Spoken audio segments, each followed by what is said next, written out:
David, as the drummer, what do you think you even contribute to the band? Damn it. A lot. What do you contribute to the band? This is More than you do, bro. Damn it. this is gotcha journalism. You said this wasn't gotcha. Cool. I'm sorry, dude. All right, we can start for real, though. Hey, welcome to the Tonepot. Today we got Moonraker on tour from Los Angeles. We got David Green on drums. We got Nick. You didn't give me your last name, dude. We're starting this over again, dude. Not going to. And we got Matt Sampson over here on guitar. Yeah. How do you guys take your coffee? This is delicious, by the way, but usually just like a shot of whatever kind of cream to cut it. So generally almond milk. Almond milk, a little Yeah. bit cream. All right. Yeah, I take mine super basic. French vanilla coffee mate, your classic cheap creamer, and regular coffee. And but today I added some Chalk Tea's Buzzball, and it is delicious. Decadent. Yeah. And how about you, Sir David Green?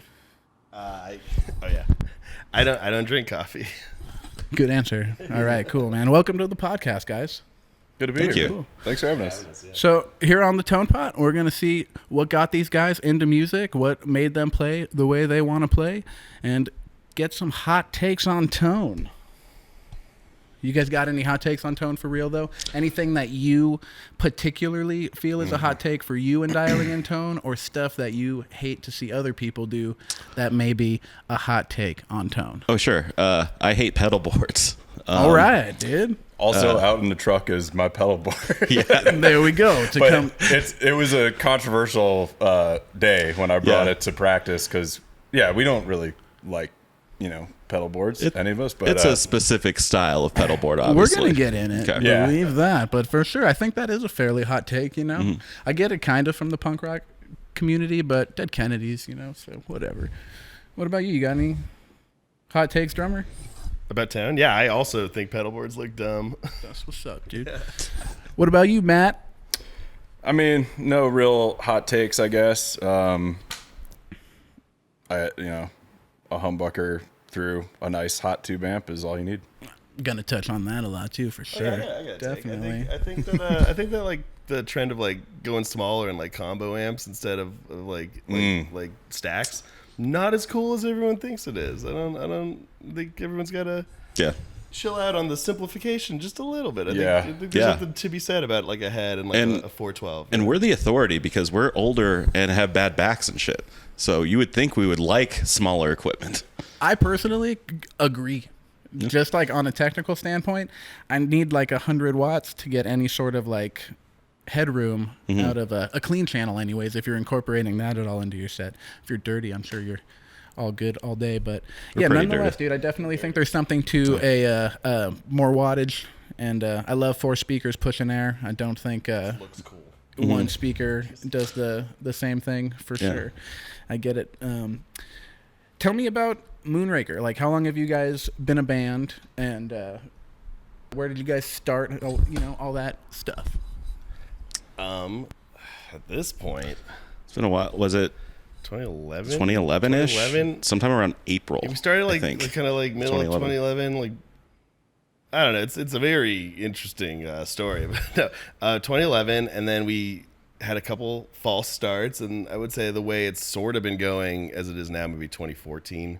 Yeah, that would be accurate. It's been a long, strange journey to get to this couch, but we're here now. Yeah. So, in the formations of Moonraker, was it you guys the whole time, or you have been in the band for a few years now? I know that. Were you two formative members of the beginning of Moonraker? I think that there was the idea of Moonraker, and then I joined in really quick. For sure. Yeah. Yeah. So yes, essentially, Yeah. for sure. Yeah, he's been And pulling it down. what would you say like got each of you? I guess we'll start with Matt and work our way down. But what would you say got you into music in the first place? Like, what in your musical background made you get into just heavy music and picking up guitars? I mean, definitely my family and my dad played guitar all growing up, so I was kind of around it. he never really was like play this or like handed it to me, but I guess around like probably like I don't know, 6th grade, 7th grade, something like that, I started to get interested, picked it up, was like fucking around with his stuff, and then I don't know, around like probably 5th grade, my brother was like showing me music and stuff like that, and got excited by, What were like some of the bands your brother had showed you early on? That definitely like Iron Maiden, Black Sabbath, Thin Lizzy, that kind of stuff. Yeah, For sure. guitar forward Yeah. stuff that the got me Thin excited. Lizzy and Music. the dual guitar kind of. Oh, dude. Hey, Man. hot take, not tone related. Yeah, get me. Jailbreak is the 4th best Thin Lizzy record. Hit me with the first 3, my man. You can't make these claims and not come at me top 3 in. Yeah, you have to fill me in because I don't know. I don't know either. Bad Reputation, Black Rose, and then what's the night? Dancing in the Moonlight. I love that song. Yeah. That's not an album though. It's like the orange whatever one. I think that's better than Jailbreak. Everybody loves Oh, for Jailbreak. sure. I thought you were talking about the track in general, for sure. But Oh no, I'm talking the record. the record. All right, cool. Well, that's what's up, dude. Yeah. I couldn't even fight you on that one for sure. Yeah. What about you, my man? Nick, what got See. you? Music, definitely no one in my family that I knew of like had any kind of like musical background. No one had like instruments in a closet or anything. It was very just not around. Like definitely, listened to the radio and everything in the car and played music at home. But then in like elementary school, I saw, kids getting out of class to go to band practice, with like, tubas? yeah, Yeah. trumpets and saxophones and stuff. So I picked up saxophone, and I did that till junior high, and then I switched to percussion. And then once I got to high school, they said you had to be, you couldn't just be in concert band, you had to be in marching band too. And I was like, nah, that's okay. So I stopped doing band from there, and then I kind of also had like gotten into like punk rock at that time, and so I was really more interested in like playing instruments that I saw. Obviously, you could make a band out of any instrument, but For sure. the bands I was seeing, like local shows, it was all, guitar driven and drums. And so I had like gotten a drum kit, and then I also kind of like dabbled with acoustic guitars and slowly just started picking up the music that way. That's awesome, man. Yeah. It was, What were some of the bands you were listening to early on that like ignited the drive to want to just like play rock music in general? so like definitely like growing up, like I loved rock music. Like my mom was like super into Queen.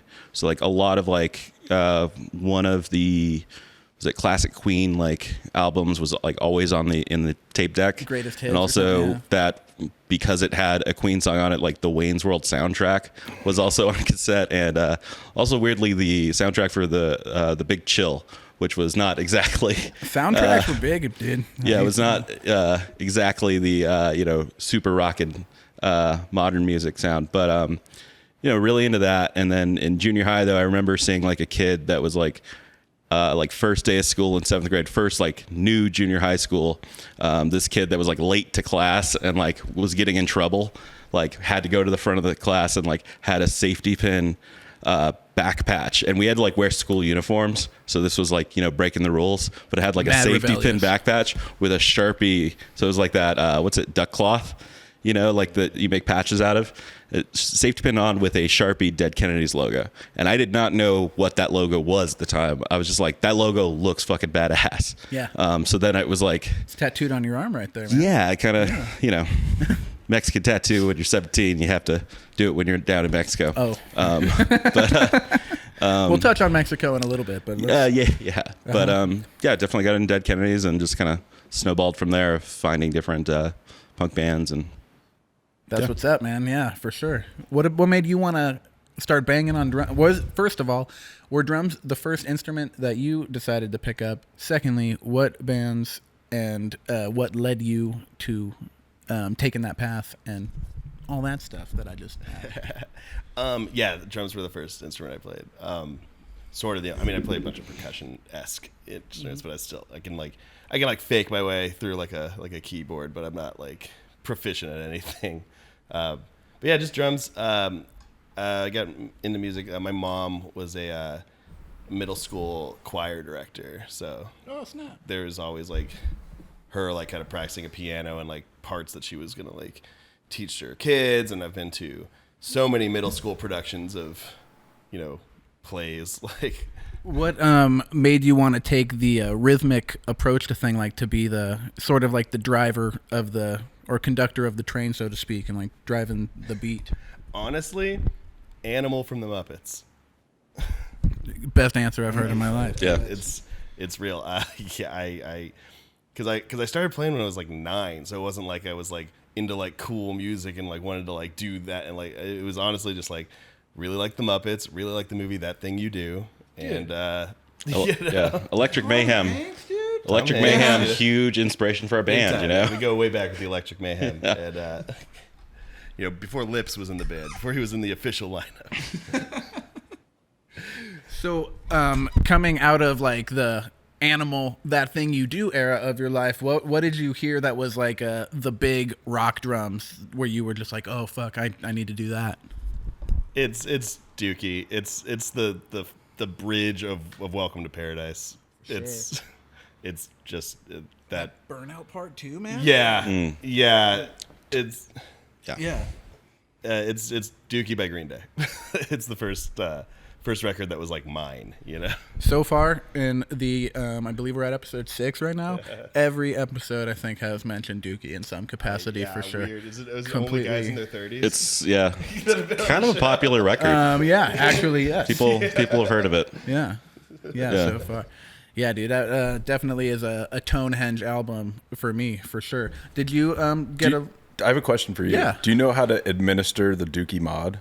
No, For JCM absolutely 800? not. I don't do Absolutely any not. amp work at all. I'm just strictly Just a string luthier. instruments individual. That's a heavy word. Kind of Yeah. fake ass tone podcast is this, man? Yeah, cut this. Yeah, what Right, the? yeah, we're out. Move past this. Total oak. So Matt, anyways, what was the first guitar that you got that led to all this mess? Probably very similar to what's hanging up there. That's a mini Stratocaster. Yeah, so I don't think that my scale was mini. I believe it Regular Stratocaster. That is my favorite type of Stratocaster. That stickered up though. Yeah. Like that is the only way to rock a Stratocaster, I feel like. was. Yeah, but it was definitely a Squire Strat. Still have it with the humbucker and the bridge pickup, and I believe it was made in Japan. Hell yeah, man. Those honestly, the Japanese Squires were incredible quality. Yeah, no, it was still is a great guitar. And super low action. I think a maple fretboard. Yeah, That's $100. kind of a pretty lucky first guitar to light the flame with, dude. That's pretty cool, it's man. great, Yeah, for sure. That the Squire Mini Strat that we're referring to right now was mine. That lit my flame for sure. What about you? If not a bass, what was the instrument that lit your punk rock flame? Or musician flame? So I think prior to getting bass, I had like a very cheap, I don't remember what brand of guitar it was. It wasn't like any type of like Fender or anything. But it was like some sort of like Kmart acoustic guitar. So that was like slowly trying to learn tablature off like Olga.net. I don't know if anyone remembers that. It was like the online guitar archive, I think, which was like, I was logging on from like via AOL. It was either checking out Olga, .net for, stupid tablature that I would try to find, and taking a long time to get there because it was like such slow internet. Yeah. So trying to like learn stuff on acoustic. But then once I got into like kind of more punk stuff, there was like a yard sale on my street, and I bought a bass that was also kind of like this. I think it was like made by Johnson, which I don't really know who that is or if that's any sort of like I've seen the name around. Yeah, definitely for sure. But it was a bass that my neighbor, he was like older than me. It was like an old, already like kind of punkified bass where he had put like little crappy Misfits stickers over all the fret dots on the neck and everything, and no amp or any way to play it. But I did later go back to his house and bought like a cable, and once I had the cable, I then found a boombox in my grandparents' garage that had a 1/4-inch input. The mic inputs on the old boom. And Yeah, then, so man. that was my first like kind of trying to play bass and like trying to play like punk songs or imitate what I was like seeing and like hearing and like seeing in videos that I could watch or that they would play on like MTV or whatever. But yeah, just out of a crappy boombox. That's cool. Yeah, I had a similar start with a little receiver with a input like that, just the same. Yeah, well, it's it's like my dream at that point is this like 15-watt crate amp or something, but that's like almost $100. I'll never afford that because I'm 14 or 13. You're really telling my story, man. Yeah. I feel you completely, dude. That's awesome. Was your Dave? Did you have a drum set to start out with, or with your mom being like in the more musical realm? Did you start on something else? You said. What was your first drum set that like made you like get into the punk rock stuff? I mean, I don't know if the drum set made me into the punk rock stuff, although it was a pretty shitty drum set. So I mean, it's punk by nature. For sure. But it was I started. I just had like a shitty Remo practice pad, and then eventually I got a Sunlight drum set. So, I gotta be honest, dude. I just don't know what to ask drummers, dude. I just like I'm trying and I'm struggling here, but it's all good, man. No, it was just- just a shitty. It was like it was like the drum set equivalent of like a Squire starter pack. Shitty cymbals included. you didn't have any K Sweets. No. I do now. Well, let's talk about now, as a matter of fact, and I'll go reverse in the line. I want to talk about like your live rig setup, your kit setup, bass, maybe a pedal, maybe it's in a rack. I don't know. We'll get there, dude. Just chill. Okay. All right. So. Okay. I've got a pork pie kit that there it is. I pre-cracked mine. It's no big deal. It's okay. I ordered a pizza, so the doorbell's gonna go off soon. I have a pork pie kit that Bill at Pork Pie was very kind enough to make for me. It's a beautiful drum set. Shout out Bill, Pork Pie. They do great stuff. It's turquoise sparkle, black powder coated hardware, tube lugs, offset. It's very nice. I love it. And I recently purchased. I have a bass drum that matches it. I don't use the bass drum live currently. I bought a very ridiculously huge 26-inch bass drum from our friend Mike. You know Mike. Mike Stanzioni. Oh yeah, absolutely, dude. Absolutely. I was watching a bunch of videos of. That was his drum. It was his drum, Battlefield, which I used to have a Battlefield kit. I don't anymore, but I was very familiar with his drum. And I was watching a bunch of videos of like Derek Grant and he plays. He's a monster. He's dude. like the best, and he plays a 28-inch bass drum live. And I was watching like an old studio video of him. And I know you're watching, Derek. Shout out. Derek's to you, watching. Derek. You know it. But he posted like a studio, like an old. He was posting a lot of stuff to his YouTube channel, like old footage, and it was like them in the studio recording. And he was like, "Yeah, I'm just using my 26-inch that I use." I was like, "Fuck!" And it sounds so good. And then I was watching videos of Adam Willard playing. He also plays huge bass drums, and I'm like, I think I need to get a 26-inch bass drum, but I just got this pork pie kit. I don't need a bass drum. We just recorded, so there's no real need. I was like, ugh. So I hit up Mike. I was like, what are the pros and cons of having a 26? And he was like, well, the pros are it looks cool, it sounds cool. The cons are it's huge, and you're going to have trouble fitting it indoors. I was like, I knew all of that. He's like, I will sell you mine if you want to. I was like, does it come with a case? He's like, absolutely. I was like, done. So Yeah, that bass drum is like as round as this like table right here. It's like so big. Do not underestimate the 26. Like, fuck. it's huge. Yeah. And then I have I have a DW collector's snare. I have two of them actually. I have one's titanium and one's bronze. I rigged them both out with trick throw-offs, which are very cool.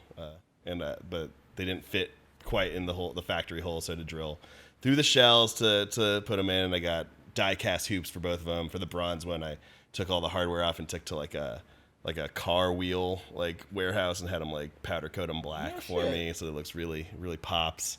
And then I've got just a bunch of my cymbals are ridiculous. I didn't think about having any. Dude, That's a really good idea. it's yeah, you should do it. It's cool. It's it looks really cool. And My ride cymbal is a 23-inch Zildjian A Sweet Ride. Left crash is a 21-inch Zildjian K Sweet Ride. Right crash is a 22-inch K Light Ride. And my hi-hats, for my live hi-hats, top hi-hat is a 18-inch Constantinople Crash. Bottom is 18-inch Uptown Ride. Wow. Yeah. It's a lot of stuff. It's a lot. Not even that, just the 18-inch hi-hats. That's monstrous, dude. Yeah. And that's like rivals that 26 bass drum. Can you get the hi-hats in the doors too? That's, If we take the hinges off.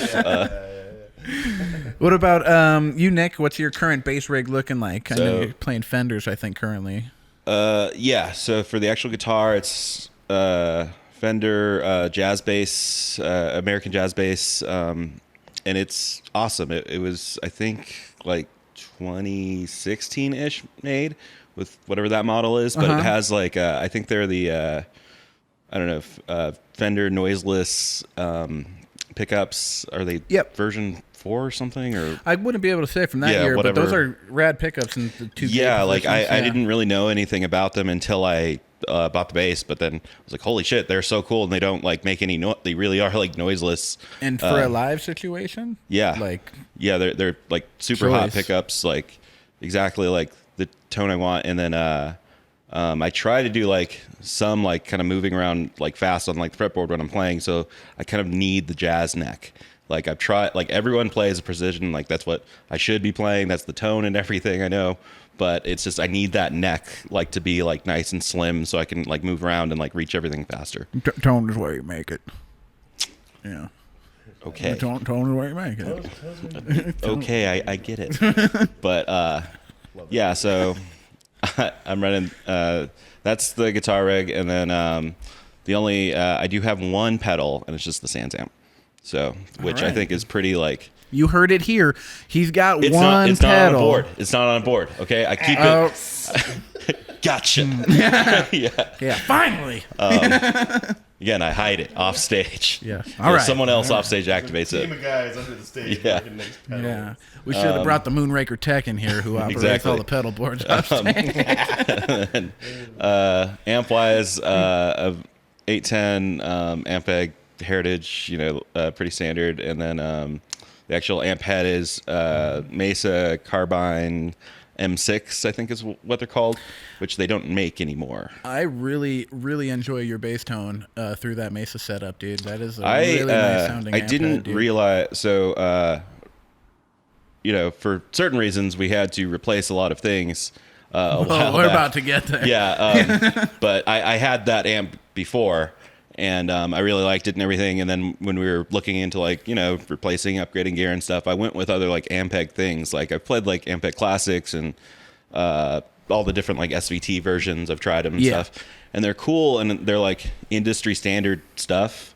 But it was always like kind of fighting with like the jazz bass, which has like active pickups, the Sans amp, the amp itself, like the room I'm in, like trying to fight with so many things.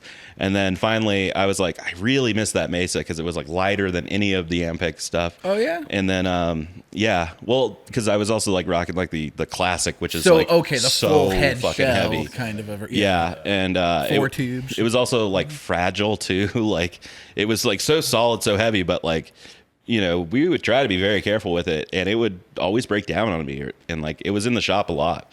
So I finally just like decided to look for like a used version since they had stopped making those at that time. Got the used one, plugged it in, and it was instant, like kind of like, oh, this is the tone I like. This is so much simpler. There's like kind of less dials and stuff to try to like dial everything in, because I'm not good at that.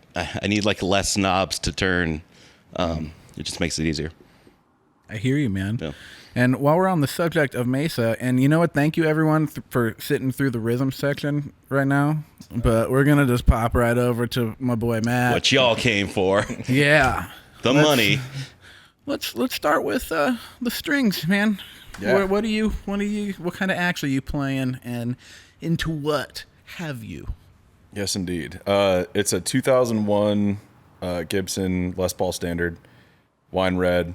I just replaced the pots and knobs Other than that, it's totally stock. Beautiful guitar, I might add. Thank you very much. sure. Yeah, I love it. I think it's got the fat, I don't know if they call it like the 50s neck or whatever. But Yeah, the thicker baseball bat kind of vibe. Yeah, baseball bat neck for sure. The 50s, yeah.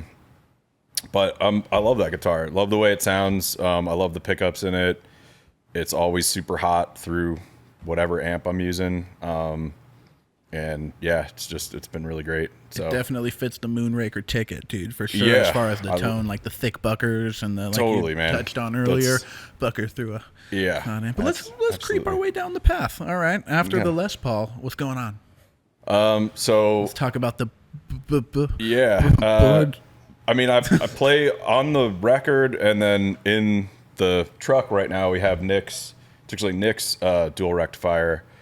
Shout out to Nick for Yeah. having a dope guitar. Well, amp. Mesa fanboy. Yeah. Got it all. Well played. Yeah, I liked it so much. Thanks, Mesa. For nothing. No endorsement. Yeah, exactly. I liked it so much. I found one for super cheap with a case on Craigslist from a guy who didn't want it anymore. So I have one too. And for those of you who are unaware, Matt lives basically across the country in Louisiana. Outside of New Orleans. in Outside of New Louisiana. Orleans in Louisiana. Well, Moonraker is based out of the Los Angeles area. Both- LA all day. So- Yeah, LA. both LAs. Doesn't matter. We cover So- the LA and California and the other LA. Yeah. We're- But my like main amp, and if I had it, if I didn't have to like take it places, would be JCM 800 2203. I think I looked up what year Yep. it is, but it doesn't matter. Something like an 80 or one of those early ones, or No, it was definitely I think like 84. 2000 something when they like okay, for reissued sure. it. Oh, okay, cool with the loops and stuff. They had effect I loops think on so. the Yeah, it reissues, does. I for don't sure. ever use those or anything, Yeah. but It's usually good to have. single channel JCM 800. I love it, but yeah, kind of like what Nick said, like less is more. The dual rectifier kind of has too much going on for it, so I try to like set it and just like stay away from it as much as possible. But You feel like find your 6 knobs and just yeah, Yeah, it has like the channel separation, so it has like lots of knobs. It's not as intimidating as you think, but there are too many knobs on it. If you like don't, little quadrants of 6 yeah, knobs yeah. So with no visual separation on the panel. Yeah. it's Yeah. difficult. Take and it then I guess pedal board wise, I got a little pedal train Nano, just big enough to fit the stuff that It's I all right, use. dude. Just let it fly, dude. Hey, You don't I'm have into to- it, dude. For the record, Matt has the least offensive looking pedalboard. Like I don't have any problem. Not Don't let these guys We- stifle you, man. no Just passive aggression. You got to That's understand, we were fair. hurt in the past. Okay, we have PTSD from. Well, no, I Pedal mean, for the to be fair, like I'm not a pedal board guy at all, but basically what drove it, I mean, the tuner obviously, but then got a tune. I got a noise gate, and that's been like so nice, and like playing there's a lot of stops in like Moonraker songs For and- sure. or even just like at the end of a song. And I high gain can't- amps could have a little buzz, from time to time, especially in random clubs That's actually with ground and stuff. the buzz was was driving me crazy, and so I don't know, just I have like I don't need it super cranked, like it's pretty like on the dial I think it's at like 10 o'clock and like low sensitivity, so it's not doing too much. Try a gate in the effects loop of the amp. Okay. It helps with amp buzz sometimes. Okay. Worth experimenting with. Interesting. I'll check that out. Yeah. So aside from the tuner and the noise gate, what else are you rocking on the? Just a tube screamer. Just Man, none of that counts as a pedal board. I know. dude. Yeah, that's it. Right. Yeah, Man, It's yeah. get me all there goes your excited. gotcha journalism. Talking Take that. about- man, you know what? We're done here. We're good. Well, live rigs, we hearing what you're playing now, but we got there because you guys got robbed in Mexico, man. So let's hear about the story, and if I could just get an itemized breakdown of everything. That Okay, it was lost. my truck that just had everything. The Bronco. Yeah, the Bronco was lost. R.I.P. Oh, sure. R.I.P. Bronco. Yeah. Yeah. We had a couple Fabergé eggs in there. We had a couple Rembrandts in the. Yeah, it had, frame. uh, Got the Remy's. I know. Yeah, these really expensive jewels too. Our Jewel CDs. Jewel CDs in the Jewel really cases, everything. of course. Pieces Pieces of you. Her Masters. poetry book, A Night Without Armor, was also in there. Hardback and paperback. I don't know. I haven't really thought about it. Let's get the brass tacks here, all right? How big was the bass drum that got stolen? How many inches? It was a 22-inch bass drum, okay? It was 22. What was the brand? Let's break it down. I want to peel this scab. I want to know everything. And everyone be on the lookout out there in Mexico. Blue acrylic Battlefield drum kit. You see it. I look for it every once in a while. Yeah, it was a custom built Battlefield drums, acrylic blue bass drum with rack tom and floor tom with black hardware. It was a DW bronze snare drum with the powder-coated hardware. It was DW 9000 kick pedal with a case. 9,000, you say? I do say. Oh, man. That's got to sting a little bit. Yeah, it did. Well, the thing that stings the most was the case that I had, where I had a very nice little box case that I found on eBay for it that fit it perfectly, and that fit perfectly into my hardware case. And I later found out it was a case someone was selling on eBay for a reissue. It was like an anniversary edition of the DW 5000 pedal that was like a solid gold plated pedal, and that was just like the case it came in, and someone sold the case, and I just liked it so much. It looked really cool, fit everything. Can't find it ever anywhere again. But if you find that's gone forever. It's never coming back. But now we have the 26-inch bass drum and the 18-inch hi-hats. 18-inch hi-hats. The old hi-hats were also 18. It was the same. It was basically the same setup I have now, except for they don't make the breakbeat ride anymore that I had as my bottom hi-hat, so now it's an uptempo. DW 9000 hi-hat pedal, bunch of Tama cymbal stands, and Humes and Berg drum cases that I really liked, SKB cymbal case, SKB hardware case. My notebook with lyrics in it. Had a bunch of cool stickers all over the notebook. Stickers? I know. The flat Stan Lee that I made for going on tour was in that notebook. It was like Flat Stan Lee, but it was Stan Lee from Marvel Comics. And it's when everyone would go on like a different country, I would take Japan, pictures of them in Japan, and that was gone. My backpack that I bought on our first tour that I liked a lot, and I couldn't find a. All right, I'll cut you off there because we're drifting out of the gear situations. How did they hurt the strings department? How did they hurt you guys? Well, I guess we had, aside from the truck, I know that hurts everybody. We had less stuff because we didn't have all the cymbals, but a very similar setup to what I have now, actually. Whereas they stole some stuff that I got back, and damn it! Wow, Matt. It's going into my emotional story. Come on. Okay, we back were into character. About Back into character. So at that point, I had the Mesa carbine that I play now. I had one of those, but I was using a 610 Ampeg. So they took that, and also the 412 Mesa cab was mine. That our really good friend that was playing guitar with us for those shows, Kevin. They took his I think it was like an Egnator head that he had, and like obviously his guitar. But yeah. So after that happened, I was like, sorry for Kevin, but at least he kept the dual rec.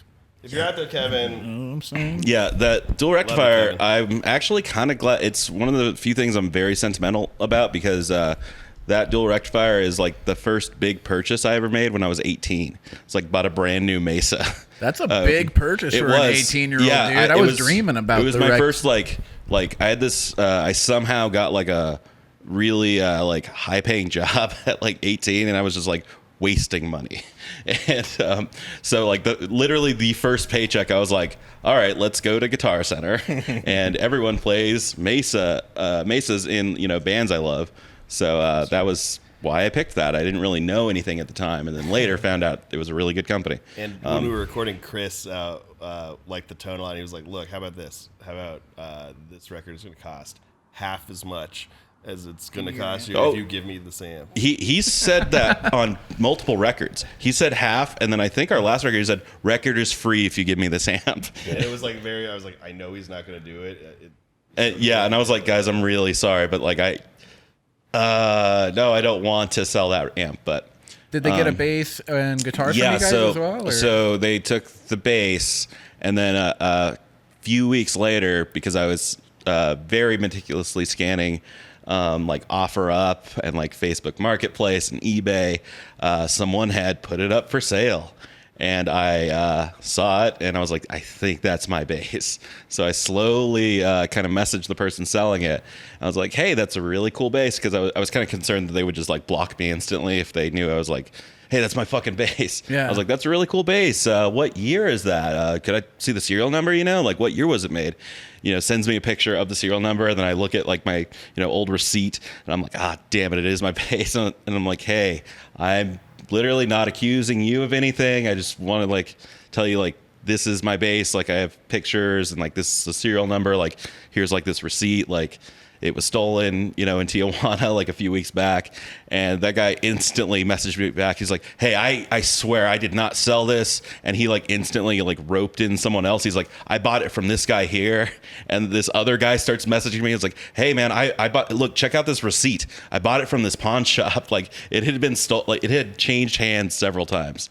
So, but you did get it back. Yeah, so I kind of had to like negotiate with the guy because everyone had paid money for it at that point that weren't involved with the thievery. But some friends of ours from Tijuana, DFMK, and Marco from at that time DFMK was able to he was able to sort of do this drug deal because they also stole my passport, so I wasn't able to easily go back into Mexico and get out. So I kind of had Marco work out the deal, bring it across the border, and then we met in San Diego to pick up my bass out of his trunk, and I now have that bass that I brought. That's the jazz bass with the noiseless? That's the bass downstairs. Man, fantastic, so dude. We got awesome. One thing back. And I know you just touched on it briefly, but you guys recorded several times with Chris Collier. I know you guys can't, all your bullshit on the LA Forever, you came out to Vegas to record that album, for sure. I was curious, I'm going to start over on Matt's end for sure. What kind of guitar gear did you use to record? Did you use the live rig that you have, or did you use some extra amps or guitars that may have been around or that you brought to the studio? Yeah, definitely pretty close to the live rig. We use my Les Paul for all the like basic tracking we did the first time that I came out, and that was a blend of Nick's dual rectifier and I believe 5150. I think it was a triple X. It was a triple X or a 5150. Oh, but a hot PV. Yeah, hot peeve. Cool, man. It's a hot peeve, dude. The Peveland steamer, dude. For sure. Yeah, one dude. of Collier's hot peeves. But it was cool. I'm copywriting that right now, dude. Peveland steamer. That's me, dude. But yeah, Tonepot copyright. It was cool. We got like a nice blend. I think is really what it came down to, and doubled all the tracks, and it was all my Les Paul, and then came back for one of your guitars. Yeah, I just thought about that after I asked him. Like, actually, this sexy like better not forget my Telly, guitar. the maroon. Telly. What would you call that? Maroon or plum? I don't know what I'd accept either one of those. But yeah, we used that when I came back. We also used Nick's Les Paul for some leads. My Les Paul for some leads. Yeah. Cool. The studio Les Paul. Also my Les Paul, and then your Telecaster, and then I think we used like my SG was out here too. I don't know if we used it, but we did use the SG, and then cool guitar gear, dude. Guitar for overdub. Yeah, we used Chris's Taylor acoustic for like the intro of Autumn. Yep. And one of Chris's like evil metal guitars for a bunch of like pick scratches and stuff. Yeah, and string noise, because Chris, a long time we're pretty. Chris is a very professional, works with big bands and etc. And also as well, Chris is just like a metal guy. He used to work for ESP, so he's got like a room full of just like 20 ESP guitars. And we usually eat up a full day of just like, okay, we're gonna do a bunch of pick slides here and a bunch of volume swells and a bunch of string noises. Yeah. And like Chris is like, okay, I'm just gonna do them really quick so it'll get faster. And we're there like basically directing him on like how to do pick slides. And like he's like, cool, I'm the pick slide guy today. We're doing pick slides. I was like, cool, can we use your 8-string guitar for the pick slides? And he's like, okay. Yeah. We also very active pickups on those. Yes. We also came up with like a fun like way to like sort of have a good time with the pick slides. So like, you know, Chris will be, if he decides he wants to do them, well, before the song, we'll say, set a line on like how many pick slides are going to be in this song. It's always like, more than we thought. So like somebody will throw it out there like, yeah, 8. But then as we're like suggesting spots for pick slides, it's like depending on the guest, you're like pointing fingers, like you just want to hit your guest. Because there's definitely like maybe every song has I love like a tasteful pick slide, dude. I love noises more than I like playing like music. Maybe you know every other song has like a place where we're thinking like, oh, we definitely want like a pick slide there, but then we play the song through and like, nope, right there, another one right there, nope, needs four count there, 2 count there, backwards here. Just hit the neck and let it ring for like 2 counts here. Pick slides take several hours. Like it's ridiculous. I'm on board. I'm here for it, man. I'm here for it for sure. As far as the recording of the bass, did you record through your Mesa? What kind of we tried? Did you...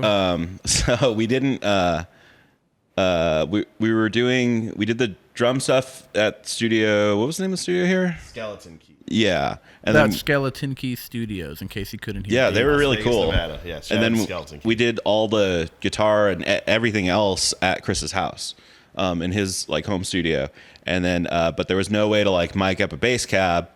So we thought we might be able to plug the bass head into like a load box or something, which we quickly discovered that we can't do that because we were like getting everything going and the amp was like warming up, and I think it was either me or Chris were like, do you smell like burning or anything? And we were like, oh no. So we turned that off, and then I think it ended up being like, you know, bass into sans amp in directly into, you know, whatever the line in is for the computer, and then various programs or things that I do not know what Chris records the technology that is available nowadays, man, and the plugins, it is insanity for sure. So yeah, pretty punishing bass tone on these most recent albums for sure. Yeah, definitely. I just, you know, we always like just play Chris usually the same albums. Like every record is like kind of thinking this, you know, and he'll just listen to it for a bit and he'll just try a few things and then really like tweak it into place. And for the first record, it's your amp through. We mic'd up the cab, right? Yeah, fail better because we had borrowed an amp head and then through your old 610. Yeah, the 610 that became yours. Yeah. We borrowed it. Common law became mine. But now it's gone. Yeah, it's doing its job down in Mexico somewhere. It's still around.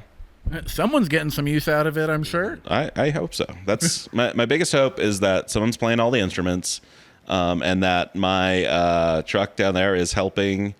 Cartels? You know, just the cartels get people, you know, across the border if they need help getting across. Like I just helping hope, people. Yeah, I really hope, and also I hope there's like a gun turret mounted to the back of it. 100%. You know, it's just like the most badass thing that happened to that Bronco, dude. Yeah, I hope that the engine doesn't work anymore, but it's like being pulled by like a team of horses, like Back to the Future 3 style. Yeah. You know? Yeah, it's somehow been built into like a monorail in like an underground society, maybe. Or, it's got like the cool like Punisher, like you pull down the bulletproof window shade and absolutely thumbtack dispenser. Mm-hmm. Did you use your jazz bass to do all the bass on that? So I actually before getting that bass back, I had bought a new jazz bass. So I now have 2 of the same model, different color jazz basses, and I use the black one for recording. So it's kind of like clean, hasn't been taken on the road and like gotten like super gross and sweated on by me for like a month. It's just like clean and like stays home. And then I have the white one. That one I use and tour with and everything. The stage bass. Yeah, so I use like the white one for a couple songs, and then a lot of it was like kind of the nice, clean, untouched jazz bass. For sure. Yeah. This is actually the one time I am genuinely curious about the drum stuff. In a recording setting, how deep do you get into like what drums you're using? Are you pretty set on like the large drum setup, or does Chris have some preferences on kits he already enjoys, or how did that go? Chris is the best drummer that I've ever seen, and he knows recording more than anybody, and he knows, so I take his consideration into everything, and he usually like helps me tune everything up and mic it up perfectly and stuff. But I used it was before I bought the 26. I will be using the 26 on the next record. But Hear that, Chris? yeah, Chris has, take your doors off your hinges now. Okay, we've got to get it through the door. ready. Sorry, skeleton key. He's recorded that drum before. He knows how to work with it. So I used my Pork Pie 22 that I got with the kit, and I used a 14-inch floor tom as my rack tom and a 16-inch floor tom as my floor tom. So kind of bigger, deeper. For sure. Drums. I used real, like, actual hi-hats and crash cymbals. So I used 14-inch New Beat Zildjian hi-hats, an 18-inch K-Custom Session crash, a 18-inch... I used my top hi-hat as, like, an additional side crash, my Constantinople. I was just going to ask, were you your cymbals, his cymbals, or a blend? I was using all of my cymbals at this point, and then I have a 20-inch K crash that I just got, K Dark crash that I had gotten through my job at the time, and same ride though. My 23-inch Sweet Ride was my ride, and then a titanium snare, and then for a couple of things on like there's a song called Soot on the record. It's the last song on the record that kind of starts with like a marching snare thing that I used my old 13-inch. Battlefield snare drum. It's 7.5 inches deep, so it's really tight and kind of has that kind of snare sound, like kind of marching, kind of field drum thing you want. So that sort of opens the song, and like the verses go in there. And then for that, I also had my bass drum kind of up on its side, playing it with like a timpani mallet. And when you're doing that, and working with one single. When you're doing that live, are you working with a one single snare drum and kind of just using like hand dynamics to replicate that, or do you have multiple snares in your live rig? No, just the one snare in the live rig. It was more just like, the studio, making it sound sonically what it should sound. And then live, I could play like towards the rim a little bit more to give it more of a, like that kind of a vibe. There's a song, The Better Man, that's on the record. Also, there's like one of the verses also uses that snare, and it's me using bundle sticks, but live I just do it on my snare. Sure. Yeah, so it's just it was just the aesthetic of what I wanted the record to sound like versus live. We can kind of can convey the vibe with regular sticks. Totally, yeah, sure. Absolutely. And then did a bunch of like auxiliary percussion stuff, like I used a crash ride, 20-inch K crash ride, and cymbal mounts, do a bunch of cymbal rolls and washes, a bunch of shakers and tambourine stuff. One of the songs starts with like kind of like a music box kind of intro. That's like an instrument called a key glock that I played at my old job, and it's like key glock. Oh, key glock. Yeah, a kegel. Not what we're all currently doing. Yeah, we're all doing them right now. It's like a piano. I just like a strong pelvic floor. Absolutely, personally, real good. Yeah, shout out to Goop, Gwyneth. Learn to ski. Yeah. That trial is ridiculous, right? Are you watching that? Let's stay on topic. I don't know. That's for the next podcast. Yeah, we'll do the breakdown podcast.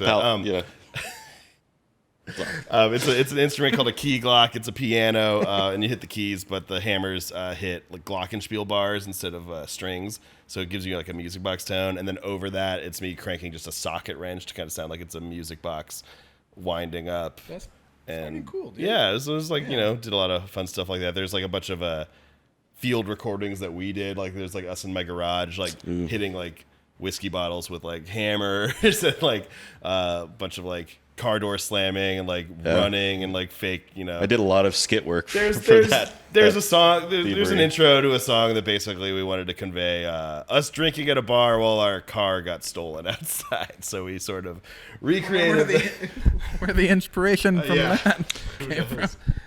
And then we went to my old job, and Nick used a upright bass that we kind of home recorded, and I kind of used some brushes and like a different kind of drum set that I had restored that like a bartender had given me when my stuff got stolen. Like kind of home mic'd that up for that, and our friend Tyler recorded some keys, and our friend Luke recorded some trumpet. Shout out Tyler Colton, Goodbye Viking, Luke Gunn, $, best friends. Shout out to Ty. And so just kind of different field recordings and stuff for that. And I think that's pretty much all that I had going on. I think so. Yeah. I really kind of forget about like all the auxiliary stuff we put into it. Our friend Matt Cyphers Yeah, our friend Matt Cybers tuned up Banjo a banjo for tuning. a couple of notes in there. Yeah. Oh, I stomped on leaves in my backyard. I went and like stole a bunch of leaves from my neighbor's yard. Oh yeah, Phoebe played violin. Yeah, Phoebe, our friend Phoebe played violin on it, and Phoebe Johnson. Man, we got to read the liner notes to remember all this. It's all rushing back to me now. But yeah, I stole a bunch of leaves from my neighbors and put them in my backyard at like midnight, and like record myself like breathing heavily and stomping on them and stuff. Cricket sound, rain sound, rain in your car, cell phone, just recordings. Auxiliary recordings for sure. Yeah. I'm gonna reverse the order down from you again, down to homie Matt here for my next question. If you were, marooned to a desert island for, your war crimes, what would your percussion instrument of choice be if you had lived the rest of the days making, one sound for David? I thought we were going on to Matt. You said we were going. I'm going from you to Matt, reversing the order. Oh, okay. Don't question how I'm running things here, All man. right. This is my show. All right. So I'm on an island. No, it's me. Oh. I'm just kidding. Of course it's you. What percussion instrument do you want on the island, Nick? What island is this? Is it Temptation Island? Yeah. I mean, it's Some definitely sort of steel fantasy drum. That Islands. island where Amelia Earhart allegedly got eaten by crabs or whatever they say. Right. Look up that conspiracy theory. That one's fucking. Oh, it's a conspiracy theory? I thought it was the truth. Yeah. I conspire. So they got to you. Yeah.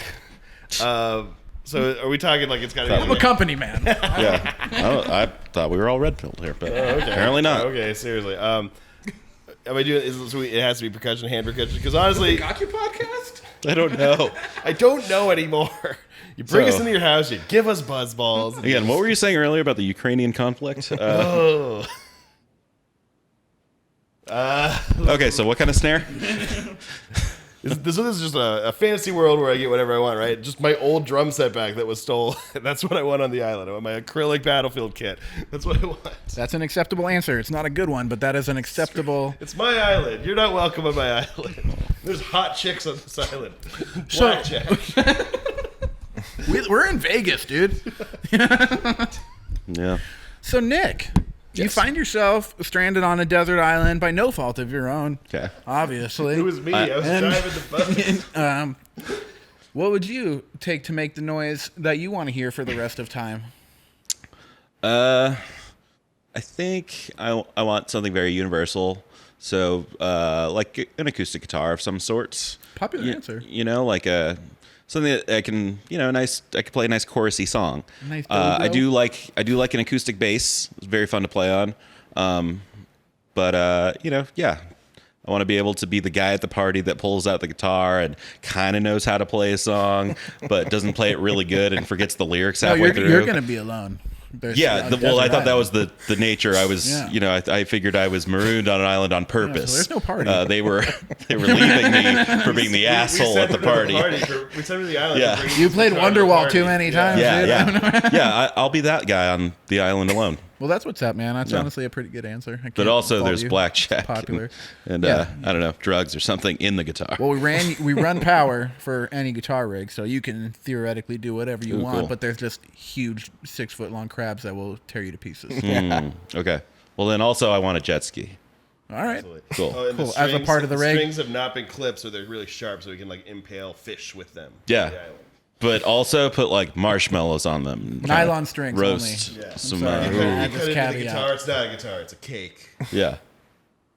So, Matt, what would your desert island guitar rig be, man? It Now wouldn't we're be a at the guitar rig. It would be an accordion, What I think. the fuck, dude? Because I don't know how to play it, I would like to, You and that didn't- would give me something to do. better- This wasn't your hot take at the Yeah. beginning of the podcast? It's full of them, baby. Just the classic Weird Al story, just how he got so good at accordion. Oh, when he was on Catalina Island? Yeah. And Yeah, but an accordion can kind of Yeah. I don't know a lot about it, but it can kind of sound sad, but it can also be super happy and so it kind of could fit your mood. Kind of flexible. It'd be And- something for me to do. And as an acoustic instrument like that, you also can utilize the power for blackjack. yeah, And totally. whatever, so Yeah. Card shuffling machine, That's right. that's does a take very power. unique answer. I Hey. like that, man. Yeah, thanks. Accordion for sure. And I guess we'll just close it with what are your links Give everyone your social media, where to find Moonraker, and listen to your fucking tunes, I man. believe most of our links that have like an @ symbol are at Moonraker Punks, but like the Cool Wave spelling punks, PUNX tattooed on my knuckles. Tim Armstrong. Yeah, for sure. That Tim Armstrong punk. So I think it's either at Moonraker Punks or whatever.com/Moonraker Punks. So Moonraker.bandcamp.com will get you everywhere. Just if you look up The Forest on Spotify or Apple. Also, Chris Collier, who records us, is CMC21 Productions. He does great work. And Hot Katsu Video, our friend Matt, who directs our stuff. Our friend Adam also directs stuff. Adam Corey Thomas. Yeah, I don't know. Most bands associated with us are usually pretty cool. Yeah. Sometimes way better. So check. We got friends that are better than us, but we're not going to plug them. No. Listen to us. Our friends are famous, and we're not. So Yeah, check out Moonraker Punks, dude. At Moonraker Punks. For real, listen to their album, The Forest, that dropped last year. My bad, whatever. And they got some great videos out on YouTube. Make sure you subscribe, hit that bell, and tell your friends, and send us money. All right, thank you guys for watching the podcast. Thanks. Thanks for having us, dude.